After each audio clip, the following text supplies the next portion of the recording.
Hello everyone and welcome. Today I want to show you an intro to geometry nodes. What are they? Why do we use them? How do you use them? And very basic nodes that you use as well. So geometry nodes, what are they? They are procedural setups, right? Procedural modifiers that you can add to objects, right? To meshes. And you can add this to cubes, you can add this to curves, you can add this to volumes, you can add this to text, you can add this to a lot of things, right? And important thing to know is that as long as you can go to the modifier panel, add modifier, and geometry nodes is in the list, you can add that on your object, right?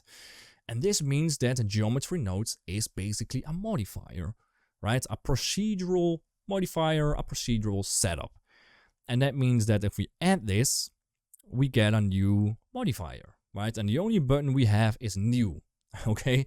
And this is not where the magic of geometry nodes happen. This is just the interface, right? The user interface of the geometry nodes, okay? So to open up the actual tab where the magic happens, we open up a new window, right? I usually have the 3D viewport and geometry nodes right besides each other because they interact a lot, right?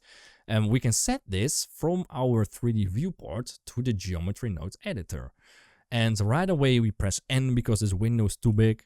And we have a new button here that corresponds with the new button in the modifier panel.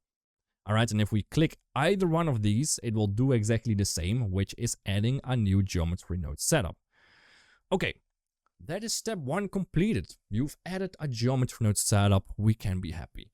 Now, we could stop here, but we can also continue, right? So, what does this do? If we just add this, nothing happens because the input is the output, all right? And the input of the geometry node setup is just, well, what goes in at the top of the modifier, and the output is what comes out at the bottom. Right, and it will follow that procedural flow of your modifiers, the stack flow of your modifiers, top to bottom, in and out, pretty much. And anything that happens in here is what happens before your group outputs, right? This entire part is what happens there. So that means that you can do whatever you want in your geometry node setup, as long as something is connected to the output. You will have an output, right? If it's not an error or whatever. So this means that you can combine it with different kinds of modifiers, like a displace modifier, whatever you want, subdivision modifiers, you can combine that, and it will follow the order as well. So geometry nodes is a very procedural modifier and an amazing tool to set up generators or to alter your meshes in a procedural, non-destructive way, which is a lot of fun. So geometry nodes, let's take a look at the input, okay? Let me delete some of these drawings, we don't need that anymore. So let's take a look at our input and output, okay? So by default you have a green line, and that connects a group output to an input, okay? And this green line basically means mesh, okay? Or geometry, okay? Geometry is the default naming for any green line pretty much. And you have different nodes in geometry nodes, and they have different kind of colored inputs and outputs, okay? Let's get a transform node, for example. This transforms your geometry, very important node. Use it a lot. But it has different colored balls, pretty much, right? Different inputs, one output. So anything on the left of a node is an input. Anything on the right will be an output, right? And it will follow the flow of input to output, output to input, to output to input, and so forth, right? And by default, we go left to right because the input is on the left and the output is on the right, okay? But you can still just switch this around, it works, but you can see it is easier to have it like this, right? So you have different colors, and each of these colors mean their own things, right? We're not gonna dive into too much detail right now on these colors and what they mean. It's more advanced, I suppose, but we can also just take a look at the words, what they say, what they do. So transform geometry, very easy. This is a modification node, is what I'm gonna call it. It transforms something, it does something to a geometry and gives something else as an output geometry. All right, so it modifies it. So if we drag and drop this in, We can just drag and drop, and it will connect. It will connect the lines it can connect, pretty much. So geometry, geometry. And now you can modify this with whatever you want. You can scale, rotate, translate, the same as you will do right here in your item tab, right? Scale, rotate, translate in a procedural manner. Okay, so you can drag and drop, or sorry, just drag this left and right, rotate it, stuff like that, scale it one direction, two directions, doesn't matter. It is all happening in this node. All right, so we can do whatever we want here, translate, scale. And if we want to mute a node, right, so let's say you don't want to use this, you can just mute this node with M. And that's just going to mean it's going to skip that node, which means it's basically going to connect the input to the output without the modifications of that node. Right? Beautiful. So these are nodes you can get in or add in between nodes, right? So we've got input nodes pretty much, we've got output nodes, and we've got nodes that are in between stuff, right? The modifications. Examples of that are transform geometry is one that I use a lot. We've got distribute points on faces is one I use a lot, which does exactly what it says, right? So it gives, it takes a geometry as an input, and it's going to distribute points on the faces of the geometry to the output, right? And you can see points on faces. So let's mute the transform geometry, and that is what that does, right? It's going to take the mesh, add points, and gives the points as an output. Okay, easy as that. So let's say we want to keep our input geometry together with the points, right? Very logical way to do that is with joining of the geometry, right? So joining the input geometry together with the points. So Shift A finds a join geometry. If you have a circle, just a basic circle, it means there can only be one connection line, okay?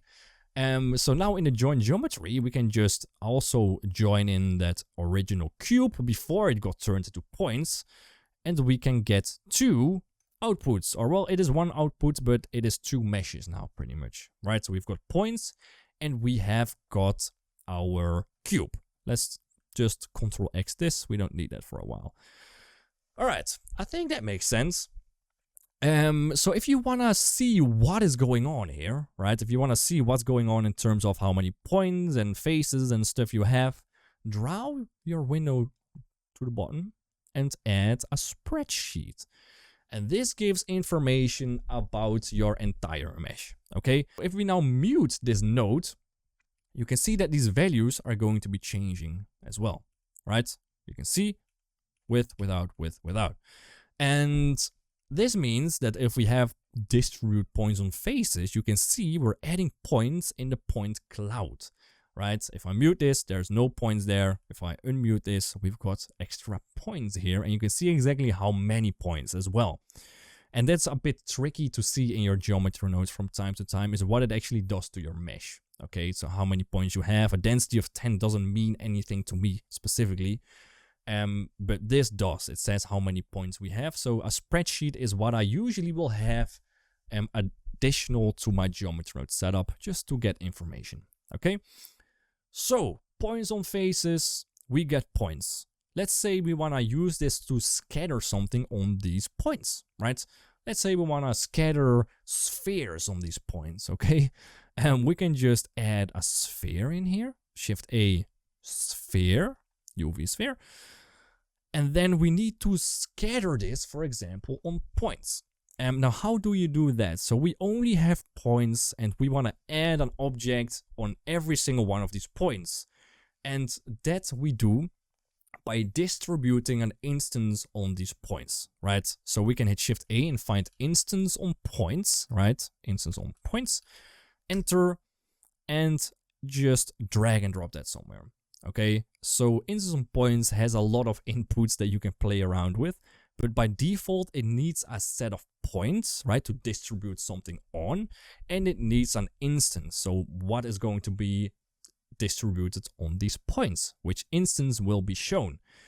So you can connect, for example, your points to your points, logical, and you can connect, for example, the UV sphere to your instance.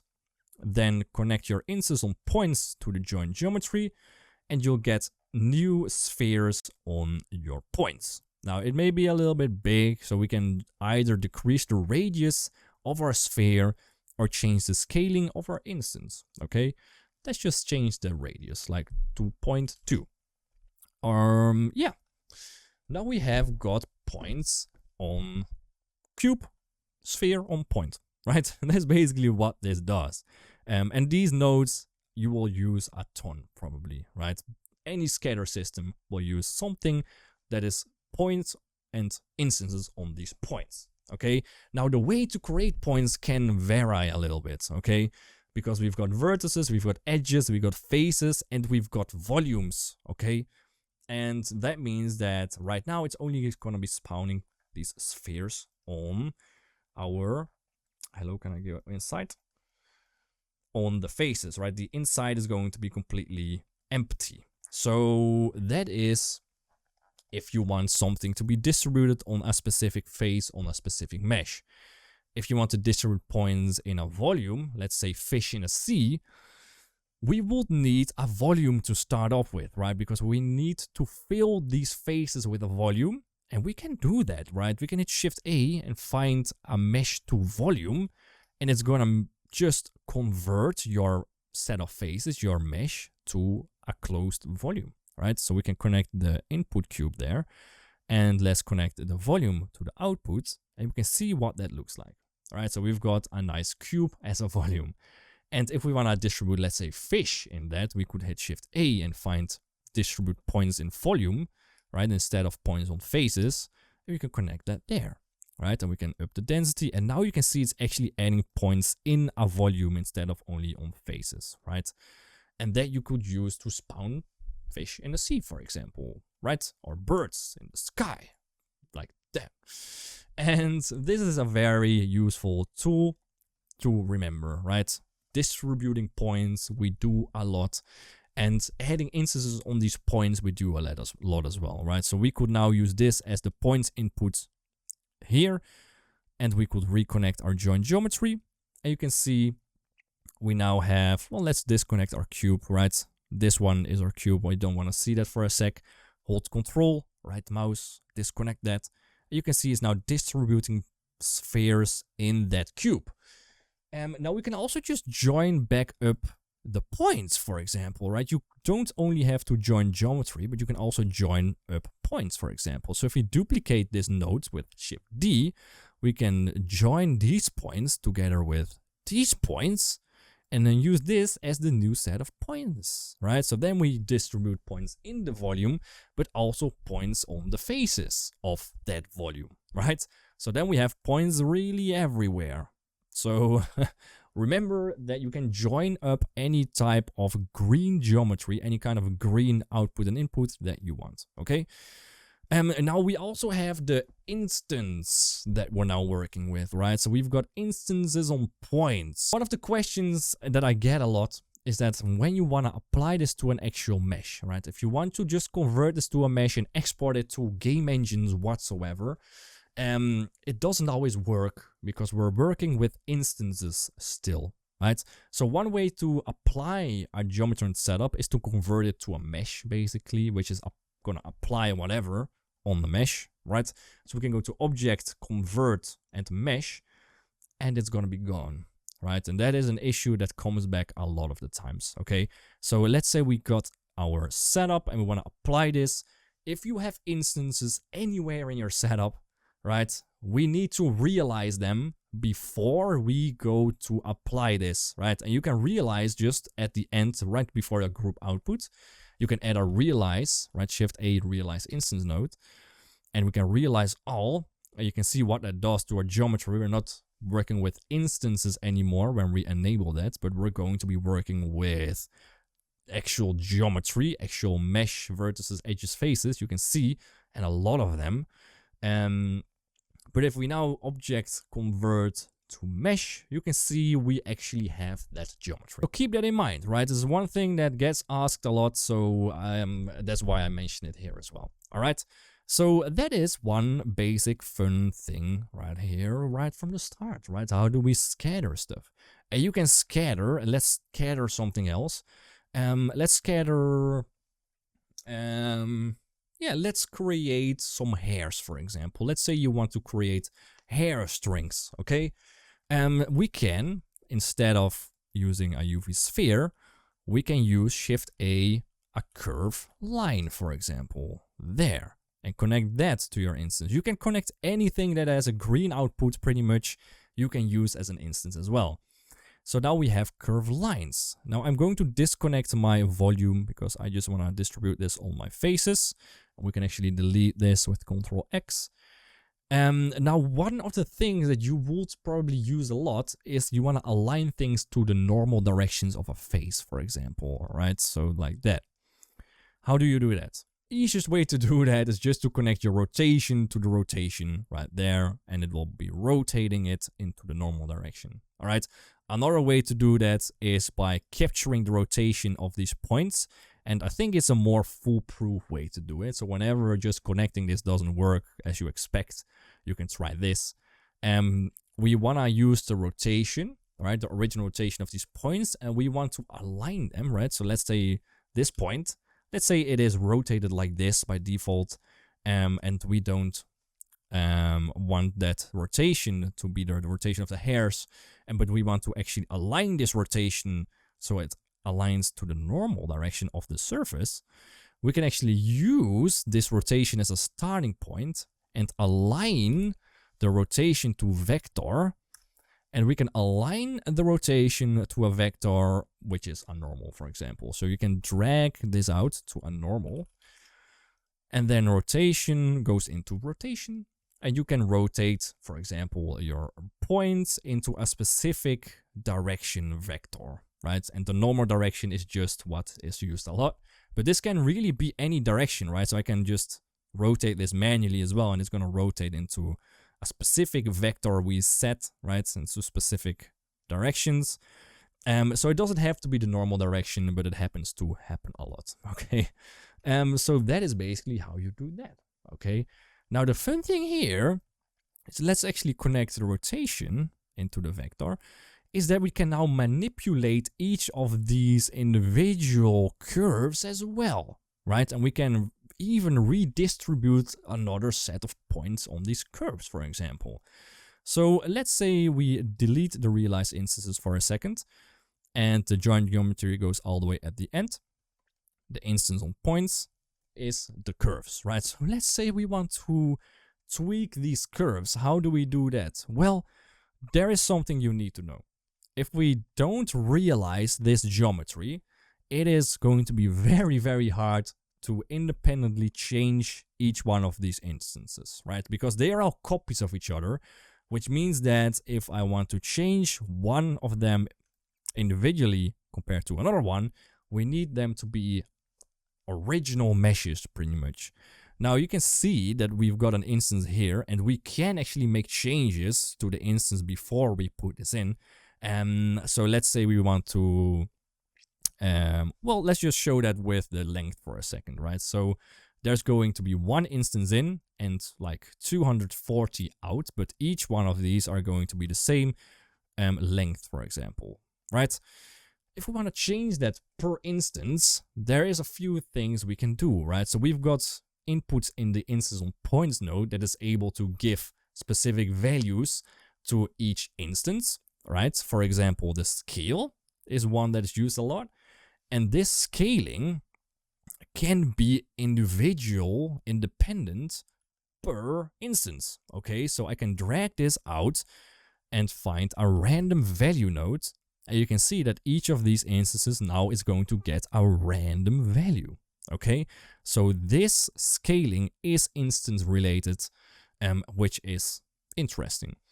That doesn't mean though that we can do whatever we want after the instancing on the points, right? So let's say I wanna make them wiggling a little bit, like they are, I don't know, curvy hairs, for example, and we hit Shift A. Usually you can do that with a set position node, right? You can set positions of a curve to different positions. You can offset them.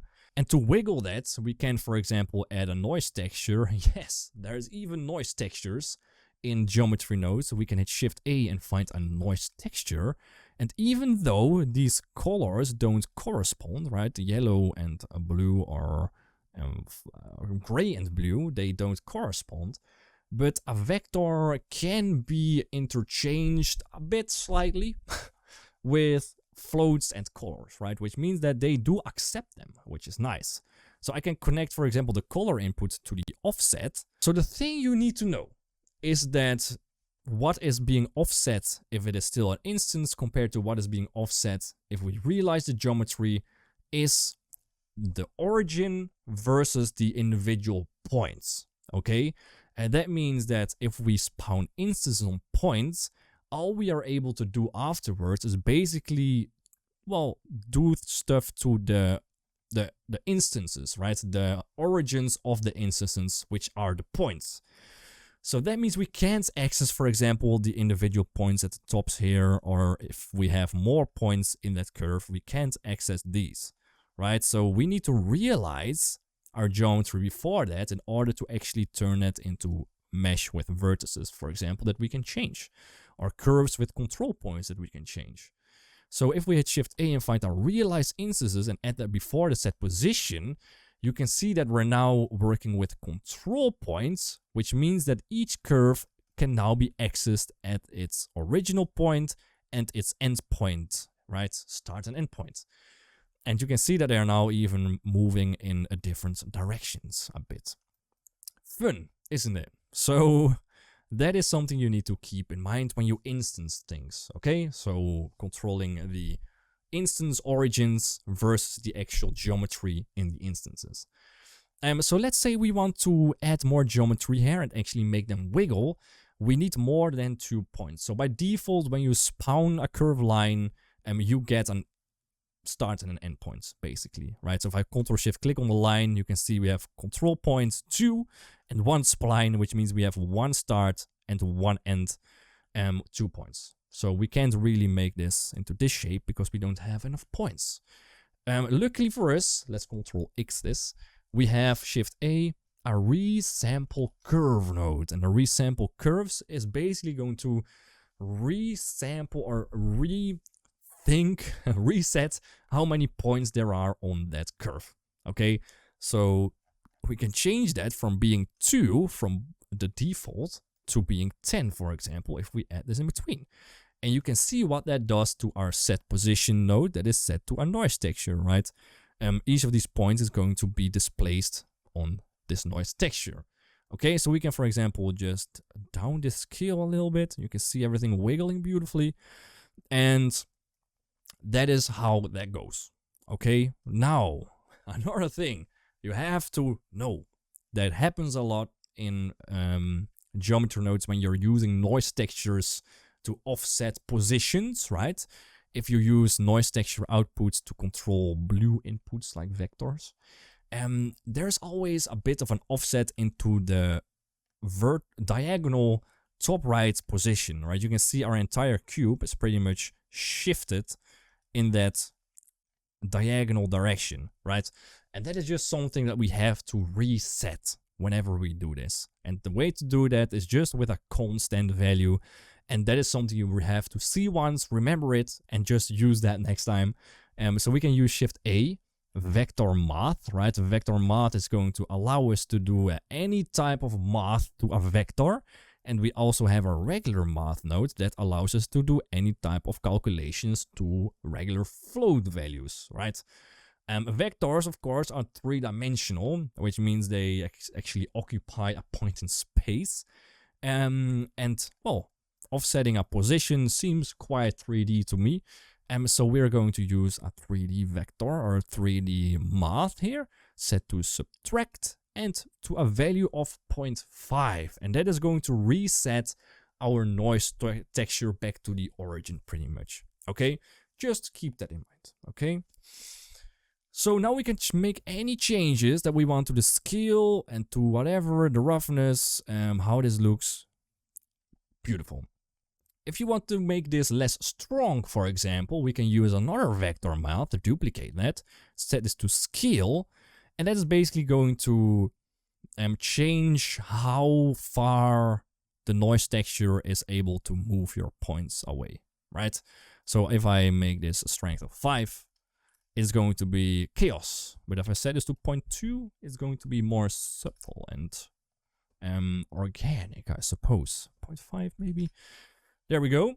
And that is quite beautiful. Now, another thing that is very useful is the selection inputs that a lot of these nodes have, right? A selection input. What does that mean? Well, a selection input allows us to, well, process this node, right? Set position, for example, for a specific geometry, right? For a specific geometry input. And the selection can be whatever, right? So we can have the selection as a random value. We can have the selection as, for example, we can only offset the starting positions of these curves, or for example, we can offset everything except the starting positions if you want to make this snap to a surface. But we can also use, for example, a group input, for example, to only distribute points on our top face, right? So how would you do that? Well, create a new vertex group here, call this top, and let's go into edit mode and assign this, assign. Now click away and click on select, make sure only the top is selected, there we go. And now for the distribute points of faces, we also have a selection input, right? Pretty much everything has a selection input, keep that in mind. So we can drag that out, and we can drag this out to an attribute, a named attribute node. And a named attribute node we can use to access any kind of stored data, okay? And we can store that ourselves, or we can, for example, access geometry or attributes that are already stored before the modifier is even added to the geometry modifier, which is, for example, a vertex group. And we can access this by just adding in the name top. There we go. It may not look like it's working, but it is. You can see the bottom is not actually included, but the actual vertex group is going from the top face, and it has some bleeding to the lower faces as well. We can change that by adding Shift-A, a color ramp, which is another very useful thing in geometry nodes as well as textures. We can add that in between here. Let me drag this to the left a bit, and we can actually just, well, specify how far down we want this to go, right? The farther we go black, the more we actually get that top vertex group to be visible, right? Very useful. Beautiful. Now, let me delete a little bit of these little scribbly lines. They are in my way. There we go. Beautiful. Now we can also use, for example, setups in geometry nodes to control that, right? So we now saw vertex group, but we can also use, for example, information of the curves themselves, okay? And for curves, there's a node that's called endpoint selection, Shift-A, find endpoint selection, that actually let us control the selection of a curve, right? So each curve here has its own start and end point, okay? So let's say a curve has 10 points here. 1, 2, 3, 4, 5, 6, 7, 8, 9, 10. The endpoint selection is actually selecting which of these points are being given as a selection, right? So if I set our start size to 0 and end size to 1, it's going to select only the end point of our curve. If I set my end size to 3, then the last 3 points will be given as an output. If I set my start size to 3 and my end to 3, we're going to select these points, right? So you can control which points basically are being used as a selection of your curves. And that is very useful when, for example, you want your roots of your hairs or your curves to be attached to a surface. Right now they go below the surface and at the top, right, they move away. But let's say we only want to set the position of anything that is, well, not 0, perhaps, right? So let's set everything to 0 for now and set this to the selection. You can see now nothing is moving, but if we change the end to 1, only the end point is moving. And the further we move this up, the more of the curve is actually going to be moving together with that set position, right? And you can see that the start points of these curves are actually stored or placed on the surface, right, on that cube. And let's actually just disconnect this here and connect our cube. There we go.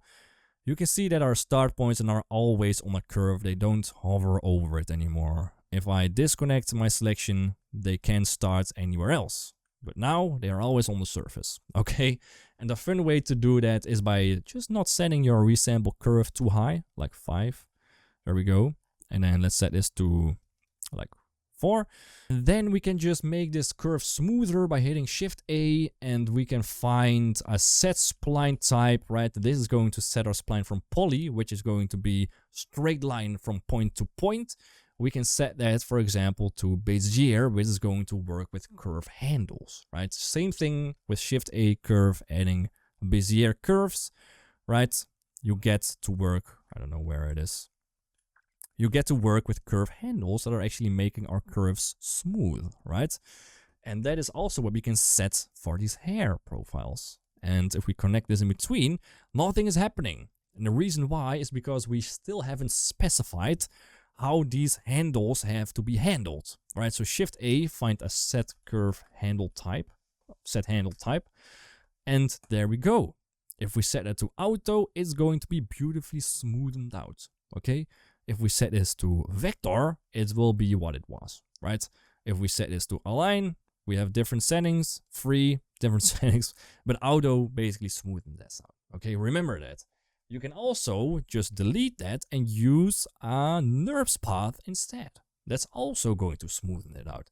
The way it's smoothened is slightly different, but it will smoothen it out nonetheless. So that is quite a beautiful way to add some hair, for example, to the top part of your object, right? There we go. And yeah, that is already looking quite interesting, isn't it? So what else can we do? Is there anything else I want to show you? Yes.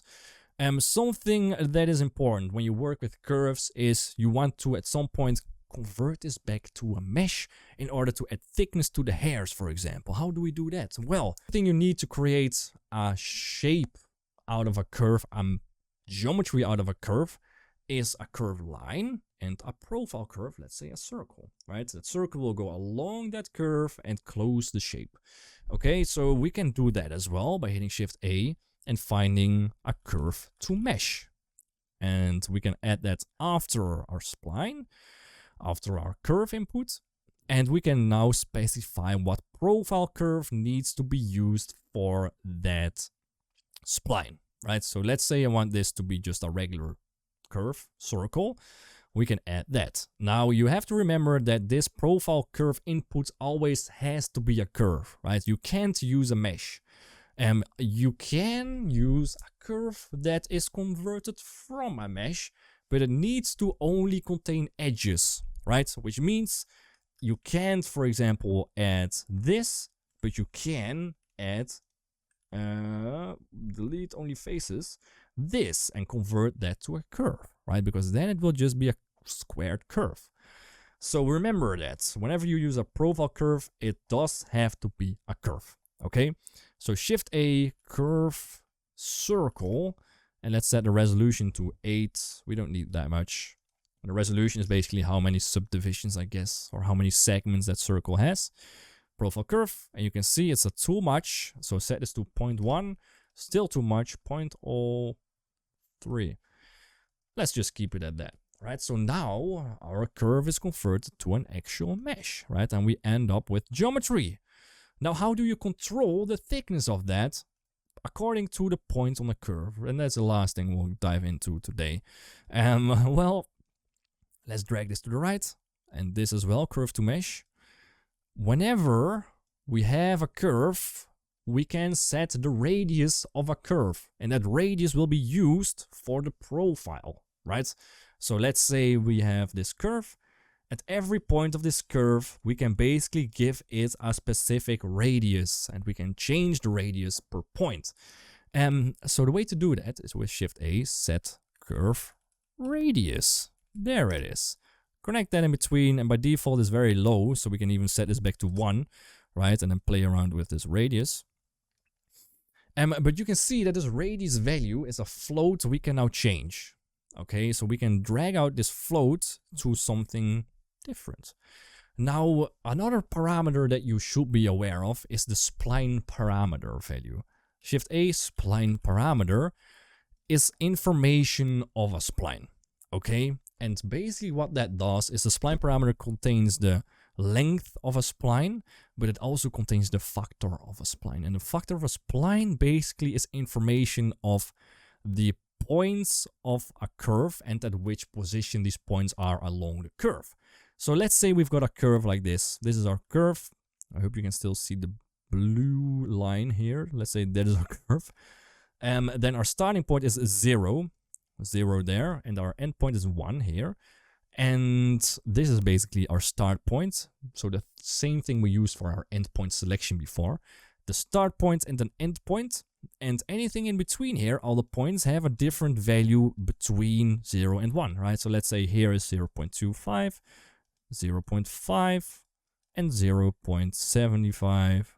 And everything in between here, it has a 0 ranging from 0 to 1, the farther up it goes. The factor contains that information, all right, which means that this is basically a multiplication factor for stuff along the curve as well, right? So if we use the factor for our curve radius here, and we crank down the radius here again, you can see that the radius is now changing from 0 at the start to 1 at the end. If we want to invert that, we can find different methods to do that. Shift A, but I usually want to use like a map range, right? That's the easiest way. The map range is remapping your values, your input values, to different output values. And it goes from a start of 0, which we have now, start 0, to an end of 1. And I just want to swap that around, which means that I want our new minimum value is going to be 1, right? The start needs to be the thickest, so that's going to be 1. And the end has to be the thinnest, so 0. And that is remapping our curve to be new, right?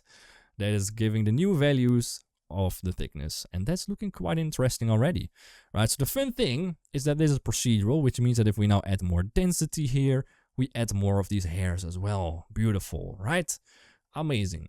So the last thing you would want to do in this case is add a material, let's say, and you do that in geometry nodes, right? If you add a material here, you're going to add a material for your original cube, but not for the hairs, right? Because it's a newly created geometry, and if you want to create a separate material for that, you need to actually assign that. Now, to apply a material, we can apply materials to separate sections in our geometry node setup. Every geometry string pretty much can get a different material, right? And that is very useful because now we can actually apply a material to the hairs compared to a material for the cube, for example, right? So let's set this to cycles for a second, GPU, and let's create a new material plus new and call this hairs, and we can name this cube, right? And then in geometry nodes, we can hit Shift A and set a material and add that, for example, Ctrl Shift click on the curve to mesh, so you can see what part of the mesh you're adding that material to, and you can apply that there, delete your viewer, and you can duplicate that for the cube line, and we can set the material hairs here and cube there, right? And now go to your render view and go to the shader editor. You can now apply, for example, a different color to your hairs, or you can do any kind of texture related change here. And for the cube, you can create that second color. All right, so that's basically how you do that. I'm gonna keep it at that for the intro tutorial. There's so much to go over, I can't even start properly. But I hope you enjoyed that and learned something about the basics and how that works. If so, please leave a like, a comment, subscribe. I would enjoy any one of those, and I'll see you in the next one.